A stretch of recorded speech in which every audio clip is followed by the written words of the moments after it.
Ladies and gentlemen, welcome to the Walkley Media Talks. My name's Michelle Ray and I'm the Director of the branch of the Media, Entertainment and Arts Alliance in Queensland. I would like to acknowledge the Turrbal and Yagara people who are the traditional custodians of the Greater Brisbane area and the land on which we gather tonight. I would also like to pay respect to the elders, both past and present, of these traditional custodians and extend that respect to other Aboriginal people present. I have to do the honourable duties of housekeeping. So just to let you know, phones on silent, hashtag Walkleys for those of you tweeting tonight, and the amenities are just past the coffee hub. Can't miss them, they tell me. Tonight, I would like to welcome, to begin the formal proceedings of the Walkley Media Talks, Ursula, who is the Citizen J Program News Director, and I think I got that wrong even though she just told it to me. Please make Ursula welcome.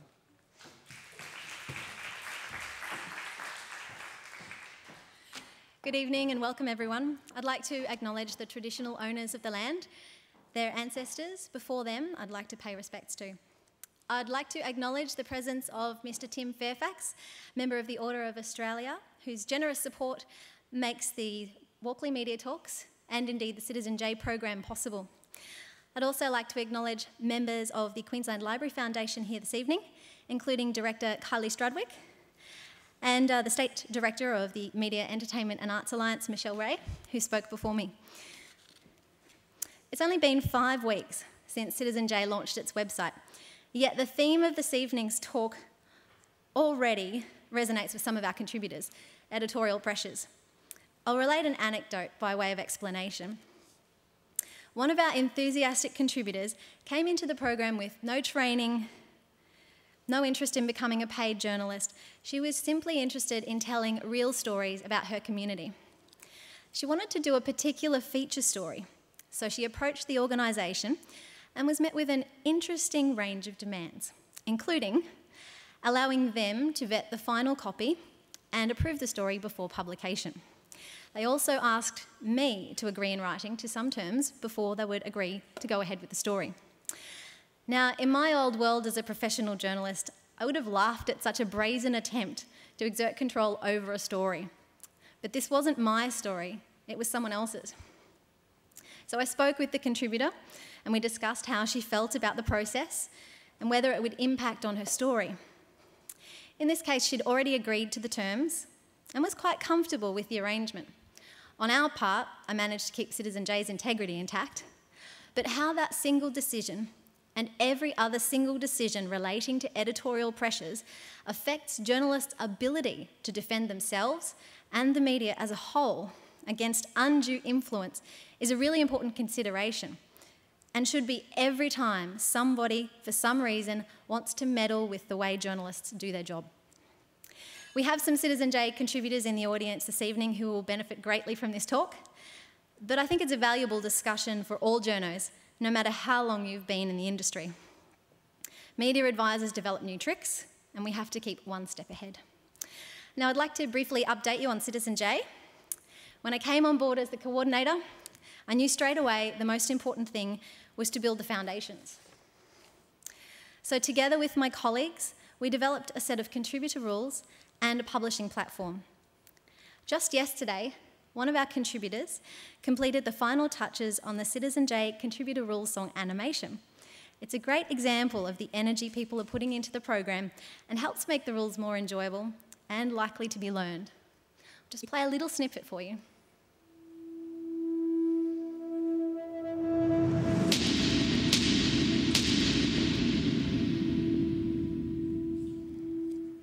As a citizen journalist, there are a set of rules that you need to follow. If you break the rules, you may be removed from the project. These rules are subject to change, and we will let you know if and when they change. Use your real name. Follow the law. Follow the Media Alliance Code of Ethics. By joining up, you agree to Citizen J and the State Library of Queensland publishing and or archiving any and all of your content in perpetuity. Follow the State Library of Queensland terms and conditions. The State Library of Queensland privacy policy will apply to you. In all of your dealings, Be mindful of Citizen J's core values: trust, transparency, respect, and accountability. Stay safe. Keep your notes. Thanks. No court reporting, sorry. So one of our contributors, Candice Skinnerman, who is actually my sister, wrote the music and spoke the rules. And another contributor, Hamish Lancaster, who is a great animator, teamed up to do the animation. As I mentioned, it's only been 6 weeks since we officially launched the website. There's now more than 50 stories and an equal number of contributors signed up. People are making really good use of the community newsroom, which is upstairs if you'd like to take a look. Our equipment, which is for loan, the toolbox of online resources, and our free workshops. The Citizen J community is growing rapidly. It now includes 4 facilitators and 3 interns. You would have met one of the facilitators, Carl, as you came in. We also have Stephen and Illy here this evening, and one of our interns, Albin, is covering the event as a photojournalist. Sorry. That's the newsroom. We're receiving a wide range of stories, from reports on the Black Dog ride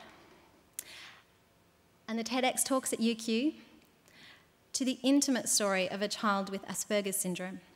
We're also collaborating. Just last week, our contributors worked together to cover the Harmony Day Forum. We had 7 in total. I invite all of you to visit the website and make an appointment with myself or one of the facilitators if you're interested in getting involved. Now it's time for me to introduce our speakers. Stephen Stockwell is our chairperson. Professor Stockwell is a long-time lecturer at Griffith University. Before that, he worked as a journalist, press secretary, and media manager. So he's been on both sides. Steele Tallon is the Deputy Joint Director at the Courier-Mail and the Sunday Mail. Cathie Schnitzerling is the Director of News for the Channel 10 network in Brisbane. She has 26 years' experience in the media, also including the ABC and Channel 9. And Charmaine Kane is in charge of the newsroom on the ABC on the Gold Coast. She spent most of her working life with the ABC, but also has experience in public relations for both the public and private sectors. I'd like to hand over now to Professor Stephen Stockwell. Thanks very much, Ursula, and thank you for having us. It's a great topic for this evening because it really gets to the heart of the challenges facing journalism in the 21st century, the pressures of producing editorial material have never been harder, and we'll hear some of the stories people have to tell about what is contributing to the editorial pressures even today. And on the other side, the public relations industry has never been larger. It's become a massive industry, employing more people in public relations than are employed as journalists. And because when it gets down to it, the editorial media is only a small section of the public relations business. And the challenge that working journalists, as we have here this evening with us, have to confront every day is how to balance these things and still turn out high-quality journalism and, interesting, engaging news. And so I thought we might start by, asking the journalists how they come across how spin comes across their desks on a day-by-day basis. Steele. Well, I suppose at the Courier-Mail, they're probably split into 2 kinds. You've got your commercial spin, which is your public relation firms pushing a company's or an organisation's line, and you've got your political spin, which comes in the form of 3 levels of government. So it's it's a daily minefield, for want of a better word, and we have to make our way through it the best we can. I think the print media, our numbers are probably, we probably have more people on staff than maybe compared to TV or radio. So, say the commercial side of it, a lot of the firms are pushing, a product or they want to get their name in headlines, I suppose, or a photo in the paper, we can easily, or pretty easily, bat that away. If we want a photo for the paper, we can go out and take one, or we can generally have enough journalistic resource to find interesting stories without having to rely on that. The political side of it is, of course, where it gets a bit more difficult, and we have to rely on our journos and our editorial decisions to kind of see our way through that. Cathie, how about you? Do you get similar kinds of definitely, approaches? and I would say putting political spin to one side, and I think the Bligh government, or the Labor government for most of the past 20 years, took that to a new level. It was a constant bombardment of press releases every day and where the minister was going to be and what they're going to be doing and what hard hat they were going to be wearing. But with television, it's very attractive for PR firms to throw out a line and pitch a story about a product.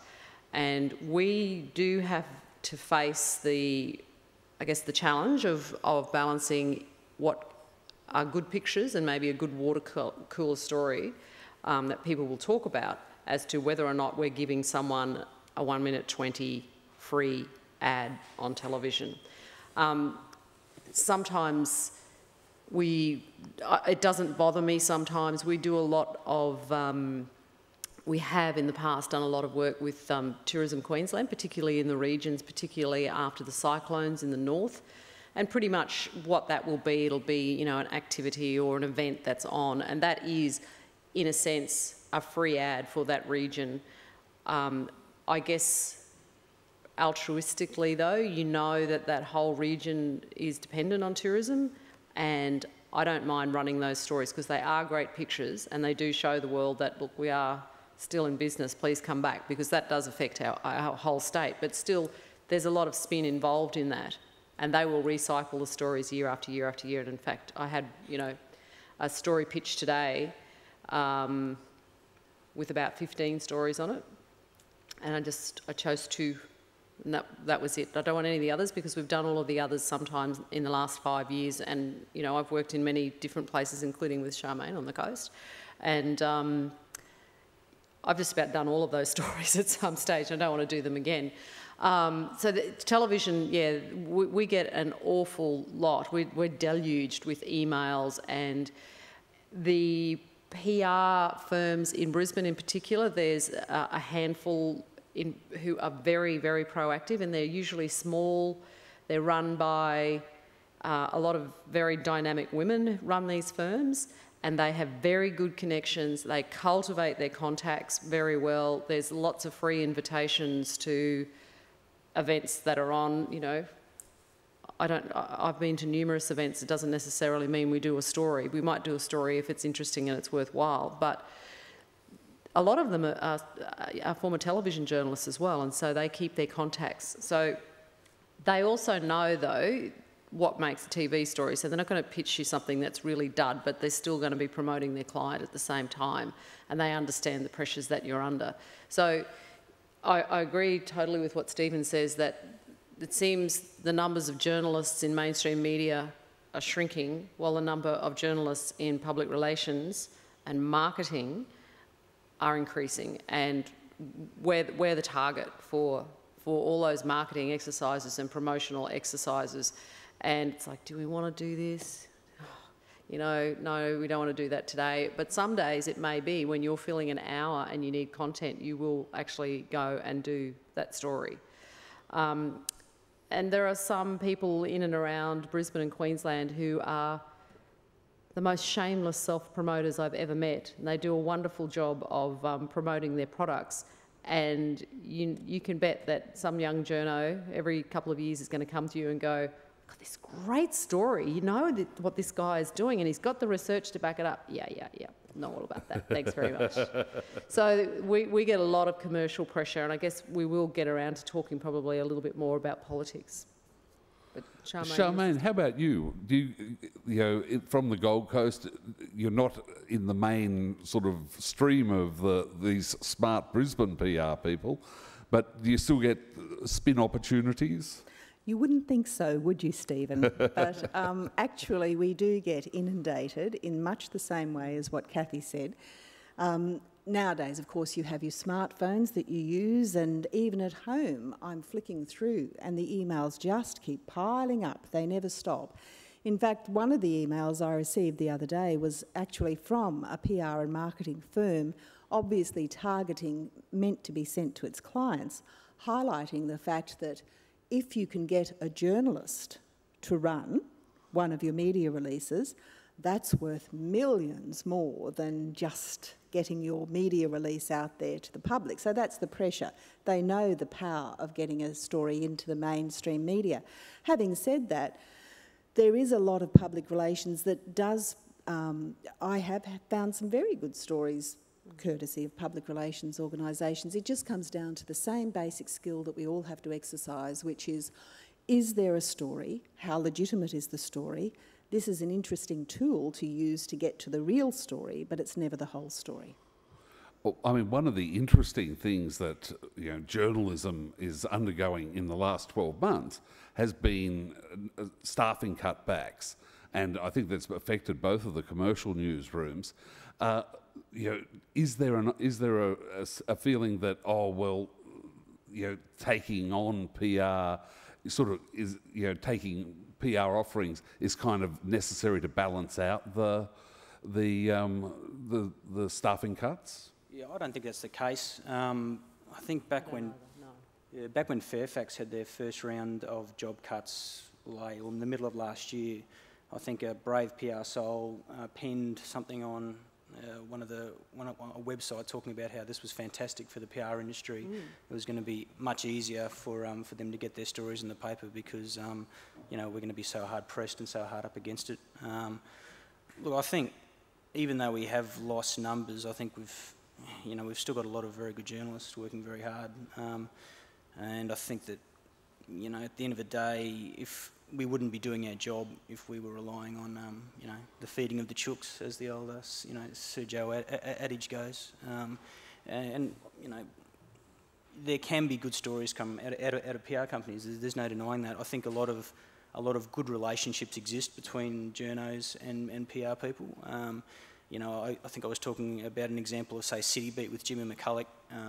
It's one of our most read columns, and a lot of the stories he gets are from contacts many in the PR industry. But it's up to him to kind of, weigh up that spin. There'll be some positive, but there'll also be some negative. We've got a good example today, actually, involving Conchakers, a lobbying firm where, an employee there has maybe sent an email to us commenting on a column that he didn't like, that perhaps in retrospect he wouldn't have sent. But there's good and there's bad, and it's all about us making sure that we weigh it up, and I think we've got enough staff to do that. They say in TV that if you haven't got pictures, you haven't got a story. If you've got the pictures, does it help to get a story up? Yes, it does. On a slow day, it will help. That said, I think, and exactly, it was Steele, what he said about that PR release. It was quite famous because we all read it and went, yeah, they know there are job cuts, and they know that they see this as a perfect opportunity that we're ripe for the picking. I know that happens in the regions. I have a friend who I went through university with who worked for a while in print media, and then she went into public relations, and she would ring me so incredibly proud of herself when her press release was republished in regional newspapers across New South Wales, word for word, and the reason being was they needed the content to put in there. I mean, she's a good writer, but she's still pushing a particular line. I think as journalists, to take up what Steele has said, there are still very good journalists who are passionate about what they do, and one of the skills that you're not really taught too much in universities is about being the gatekeeper. There are levels of gatekeeping in all newsrooms, and to put it more bluntly, it's developing your bullshit filter. And after a while, you can cut through what is rubbish and what is trying to con you. You just know. I've got a little anecdote which may drag on for a little bit, may not be so little. There is there's a small burger chain here in Brisbane. I think they're based in Fortitude Valley. And some years ago, maybe a couple of years ago, they sent out a press release, and with it they sent a pen that was shaped like a hypodermic syringe, and outcry, you know, because it was like, get addicted to Bill's Burgers or something. That was the catch line, and all these people were outraged about, and it was actually genuine outrage at the time. Then, the end of last year, I had a handwritten letter, you know, addressed to me, and it was an elderly person's writing, an elderly man who was writing from New Farm. And it was a long letter, but very well set out in his old handwriting. And he was just outraged because he'd found an advertisement in his letterbox for Bill's Burgers with a condom. I can't remember what the particular tagline was.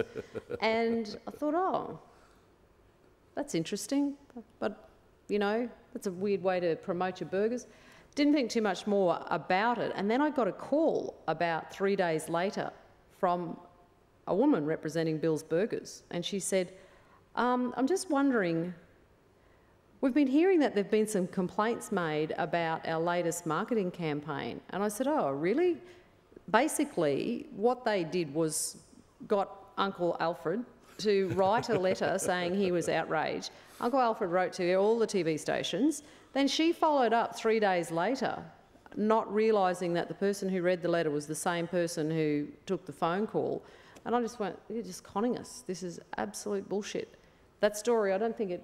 Did you run that in the Courier-Mail? I don't think it got a run anywhere because everyone went, hang on a minute. You know, yes, a smart idea to capitalise on the outrage from before, but that was genuine. This is manufactured and we're not going to do it, so just go away. And so it didn't get a run, and I haven't had a Bill's Burger either. And we'll go down later on and tell them we've been spreading the word. They'll be quite enthused.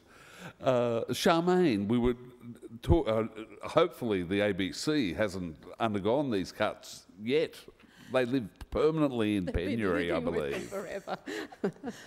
The ABC, like everyone else, with the media, there's been a huge explosion, hasn't there, in demands on all branches of media. So I guess what we're talking about when we talk about cuts is the resulting pressure on the journalists in places like in newspapers, commercial television and the other branches of the media.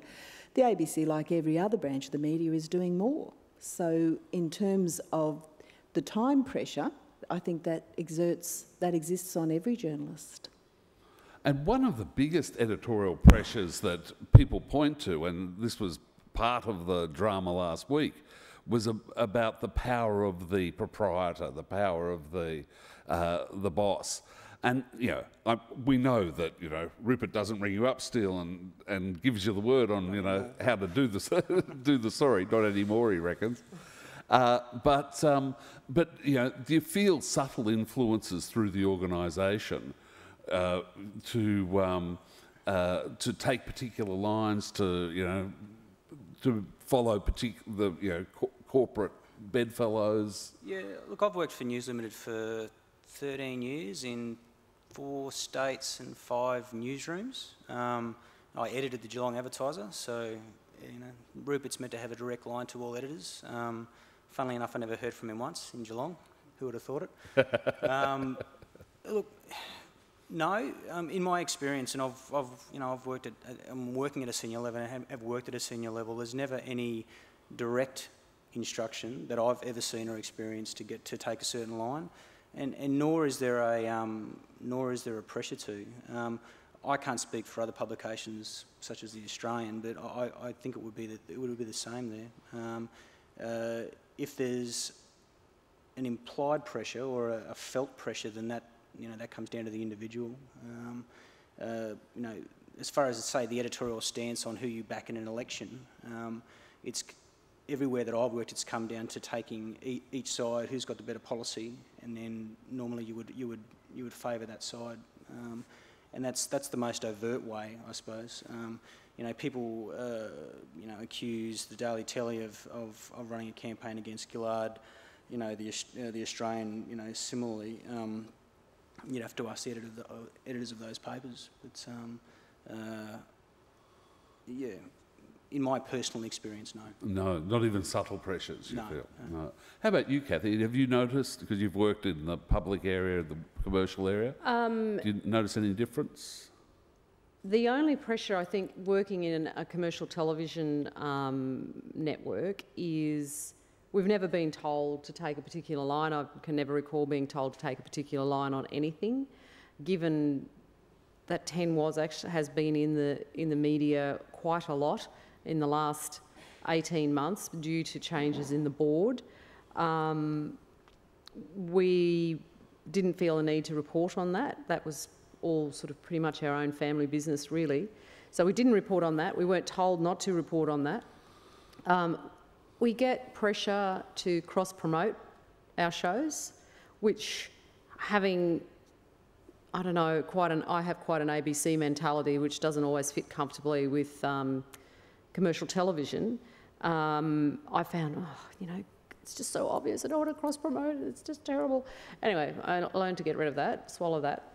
And so on Monday we did have a story on the softer side of the commando from The Biggest Loser.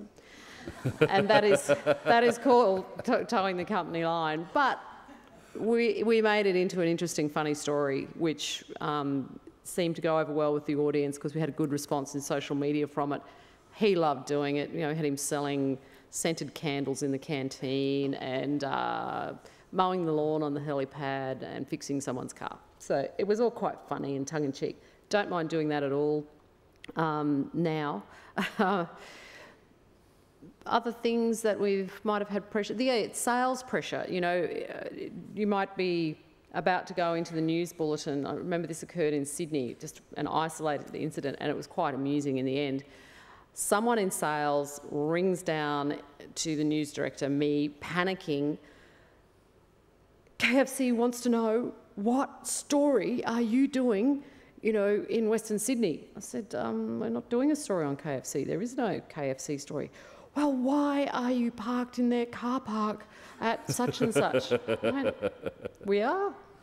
I'll get back to you. So I went to the Chief of Staff and said, look, sales are having kittens because they think that we're going to do a number on a big client and we're not doing a number, but why are we parked in the car park at Parramatta? They went, oh, that's just the link truck. We sent the link truck out there to meet a camera car so they could send the vision back so we'd have it back here in time for the bulletin. It's all for that football story that we did out in Penrith. I was like, okay, I'm just going to love telling them that. That was great. And they was like, oh, thank heavens, thank heavens. But if we do a story about, let's say there was a bad KFC story, perhaps the little girl who suffered dreadfully from the salmonella poisoning, if we're going to run that story, it's a legitimate news story. They will not tell us not to run that story. They know we're going to run it because we're just, stupid editorial people who don't understand the sales imperative, just like they don't understand the editorial imperative. But we will tell them so we know that in the ad break, if there's an ad for KFC, we will move it and put it further away, which then protects them somewhat. That's not necessarily, I think, a huge editorial adjustment because it's in an ad break. And it protects our independence as well as sales independence. So we have had to do that. But in terms of political stories, we do exactly what we used to do at the ABC, we'll still do at the ABC. We try to make it as balanced as possible. We don't count the seconds like you have to at the ABC when you're doing a political campaign, but we do try to put two sides, because if we don't put two sides, tell you what, they're on the phone. I thought that was really bad, or you get a tweet or you get a text message, that you should have done that, that's not true. Well, actually it is true, you just don't like it. So we try to be as balanced as we possibly can, which is what a journalist's job is to do, is to show two sides of the story. It takes us back to the days when it was a badge of honour to have an ear bashing from Paul Keating. Yes. You showed you doing your job well. Yes. So Charmaine, you've got a lot of experience in the industry. What's your advice on dealing with political spin?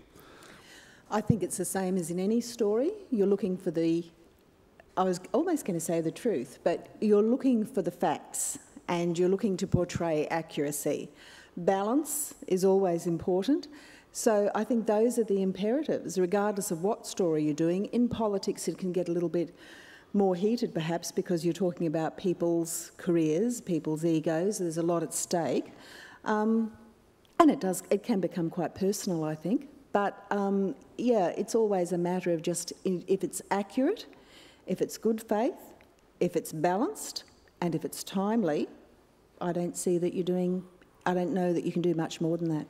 And so, and this is, other people should come in here, you know, if you in that situation where the press secretary is ringing up and going, oh, that's not the story, but look here, this is the story, you know, that's the, you know, the standard technique.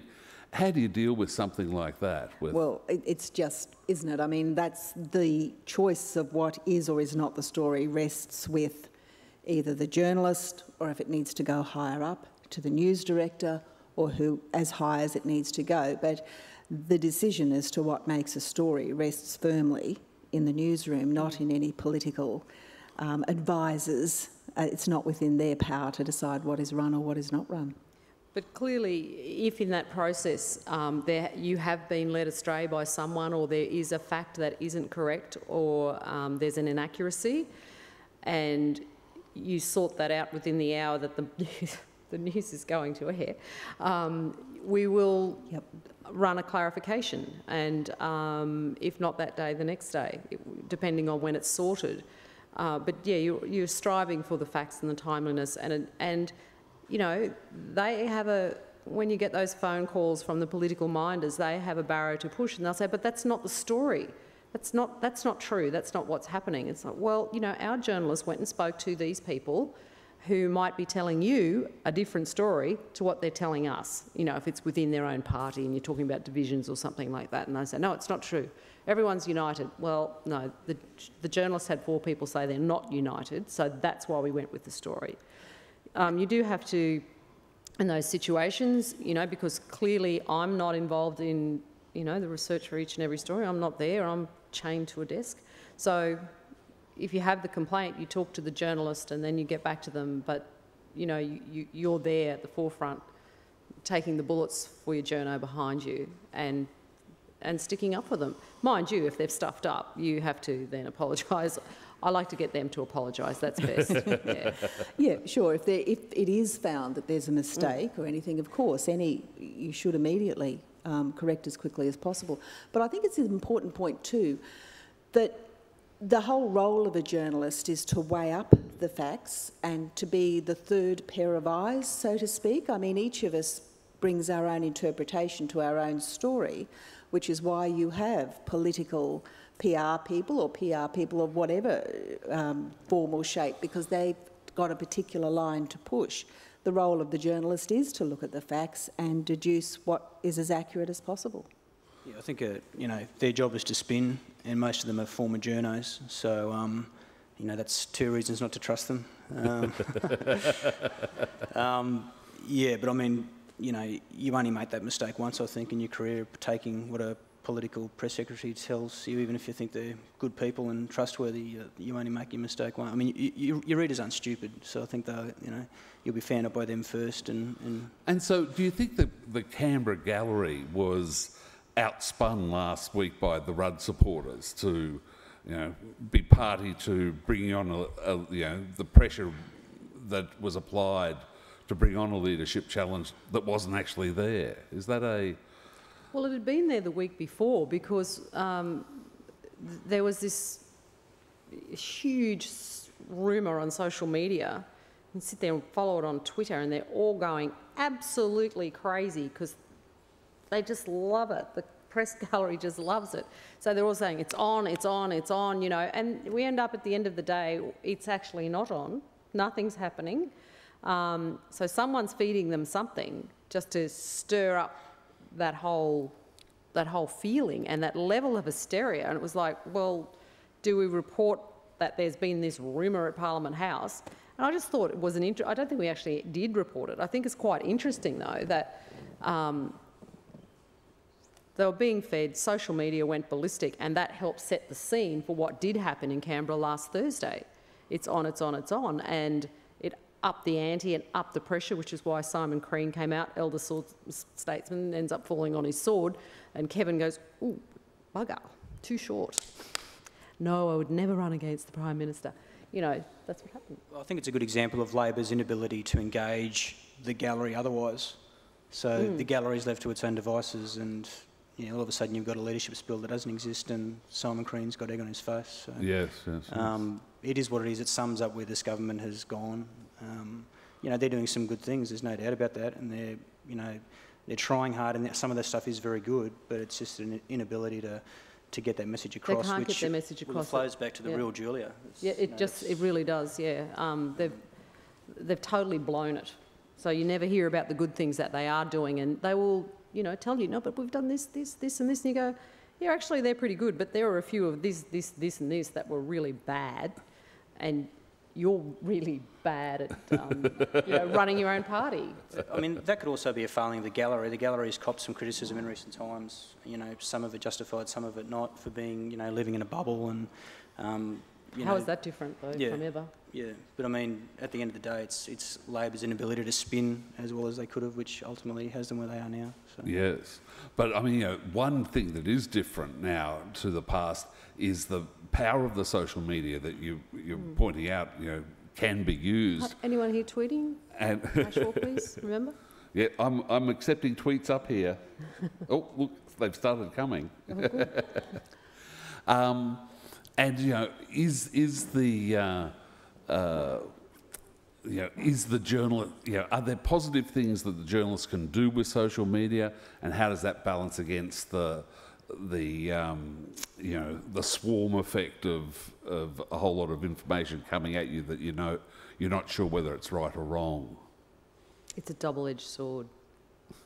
I think you just have to regard it as a tool, as you would anything else. It's fantastic for journalists as a tool. As a tool, because as in natural disasters, we saw enormous value in tweets, and it's been a wonderful mechanism for the community. And in news generally, it's a marvellous tool for journalists. But it's a tool to use as a lead to look into something, not as an end in itself. Yeah. Did you hear? Did anyone see that? Because I might be following someone who the chief of staff is not following. Did you get that? Did you see that? See what? This tweet that said da da da da da, and it was from another news organisation. I think in reality most journos follow other journos though. Yeah. So when something happens, you've got like 500 breaking news things. Yeah, you do. Kind of, enough's enough. We know it's happened. I mean, at the Courier, we've used Twitter recently for our Brisbane Airport campaign, kind of going the other way, which is actually engaged really well. We've been quite surprised with how many people are, have used it to kind of... and he's not spinning you, it's true, because I see it. But it's... we've kind of stopped pushing it so hard, but now people are just automatically, if they're late, they'll tweet with hashtag BNE late again, which is good, and we'll keep going with that campaign until the second runway's signed off. So. Right. And Twitter is a spin tool as much as a news gathering tool, because as a news director, I suppose, people think that you can be all powerful about what stories you're going to cover. So you have lots of commercial organisations that will follow you, and you'll get their tweets, and it'll be one. There's one really weird one. I don't know why they would think it would work with me. They make novelty dolls that go on cakes. So, if you're a skydiver and you're getting married, they'll make, likeness of you and your loved one in skydiving outfits. It's like, it's really weird. So they're using that, but we use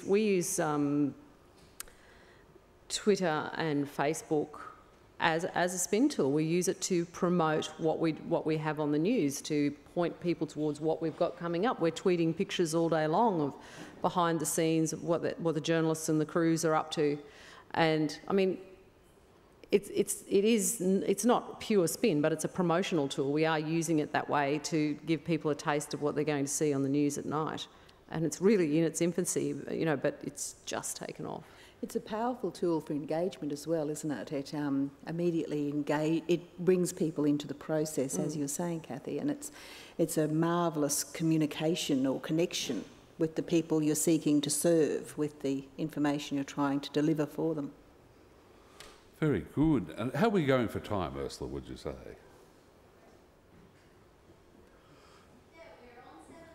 Oh, very good. Can I just ask for one or two questions from the floor, if there's anyone's got a question they'd like to throw in at this point? Yeah.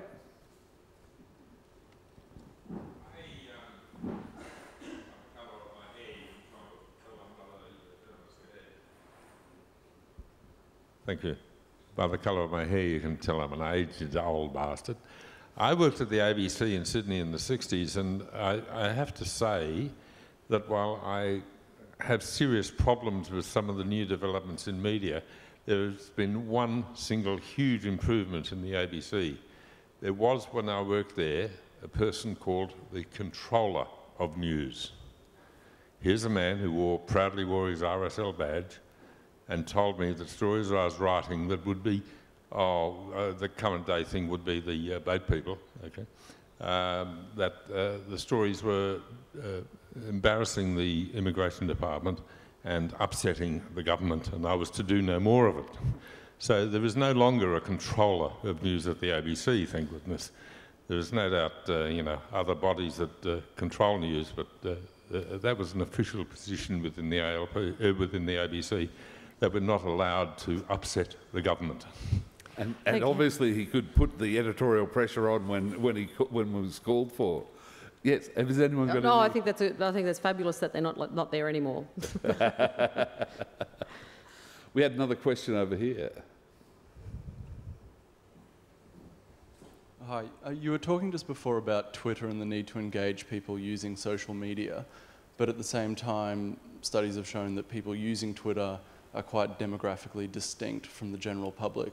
Is there a tension there trying to represent people's views when they're tweeting and using social media, but then also reminding people that this is a distinct audience and not really representative of the public at large? You were talking about journalists.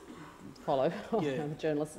I mean, we can't fall into the trap of thinking just because we tweet something that we're reaching all of our readers or all of our our demographic.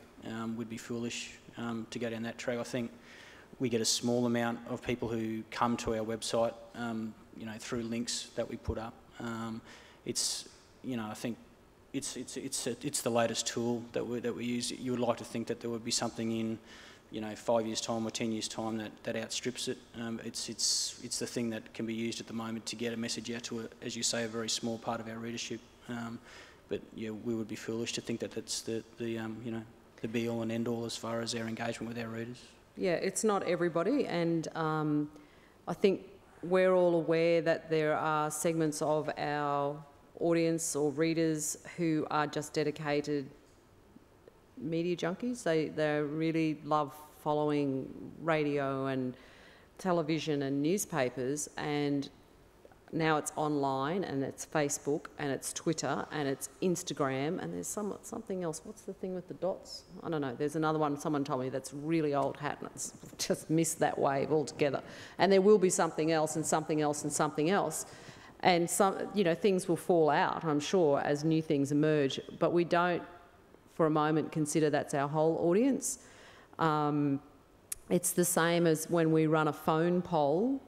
We know, depending on the question, if it's a political question, we get a lot of response, and it's only, we get a lot of response from landlines in the region, and you can tell who is responding to your poll by how many landline calls you get and how many mobile calls you get. And you know that the mobile calls are whatever Gen Y is at this particular point in time. You get all those calls because they are mobile, they're connected, and they're not at home, that wherever they are, they're connected, they're not just anchored. And a television news audience, generally, the average age is 10 has the youngest average age, which is 52, and 9 has the oldest, which is 58. 10 might actually be 53. So we know that that's who our audience is. Trying to convince, 18 to 39s or 18 to 24s to watch the news is all about, what they're doing in their social lives, really. So this is our way of reaching them. It may not pay off right now, but we're hoping that it's going to pay off when they're sitting at home with a mortgage and don't have money to go out. It's like why the ABC has Triple J. You get them then and you keep them for life. It's the whole Jesuit theory. And did you have any comment on the Twitter sphere? No, excepting to say that I think that it is just a tool, as everyone said, but it is also an opportunity for people who want immediate information, little snippets of information. It's a very good way to tap in to what's happening from various sources and to have, because that is what we know about society now. We need our information on the move. Really quick and on demand. And we're not necessarily going to spend a long time waiting to be served up with great volumes of information. We want snippets and we want it now. And here's hoping that we have high-quality journalists continuing to provide that information regardless of what platform. I think it increases that pressure that you do have to be a good journalist, you have to be a good gatekeeper, you have to be able to get a true and accurate story out in 144 characters. But then if you're a headline writer or a promo writer, yeah, it's second nature, but you have to get it absolutely right, and it is tailored, it is targeted. It's about engaging with your audience and not delivering them, not making them wait, like you say, for huge chunks of information. They can still feel like they're in touch and then turn to you when they've got a moment to sit down. And that's the thing, they do, I think most people do like to be able to read deeper analytical things or to have access to more detailed programs, but it would appear to be at a time of their choosing. Yeah, correct, I think. Okay. Time for one more question? Yes, thank you. I recently became engaged in the David and Goliath battle of the buses, partly because I live in Tarragindi and partly because so many of my neighbours are elderly people. What I was appalled at was the total lack of coverage in the Courier-Mail, even the day after there was this huge switch from it's all on, it's all off.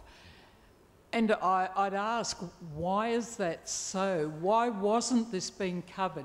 Why wasn't it being analysed so the general public who are most affected, namely older people, could get some idea of what it was about? I saw something around the bus stops that resembled a Twitter frenzy. It went viral, but it was with the old, everybody was going around putting up notices, and it changed it. But it was hard work without being able to do this. I was so pissed off with the whole thing. I came into the Edge and they taught me how to Twitter, so I now Twitter because that's the only way you can get through.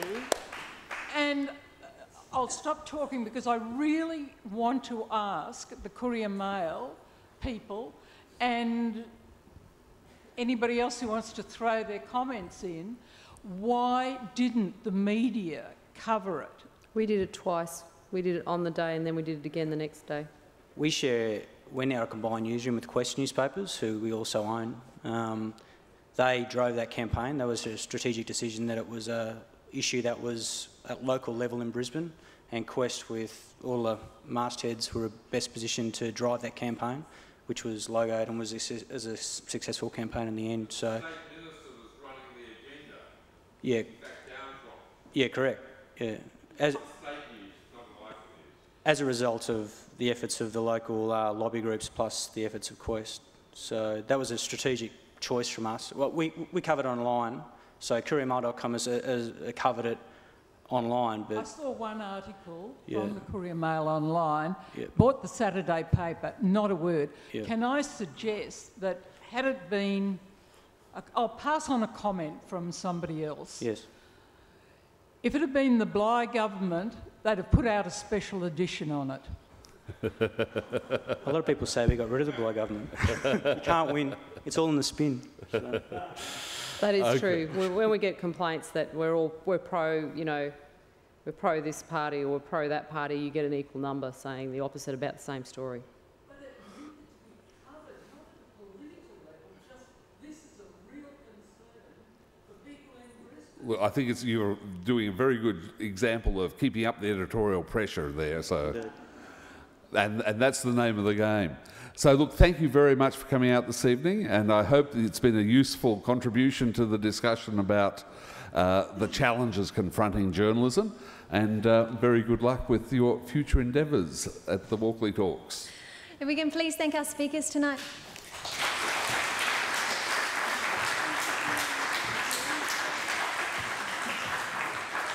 Thank you. I've got something special.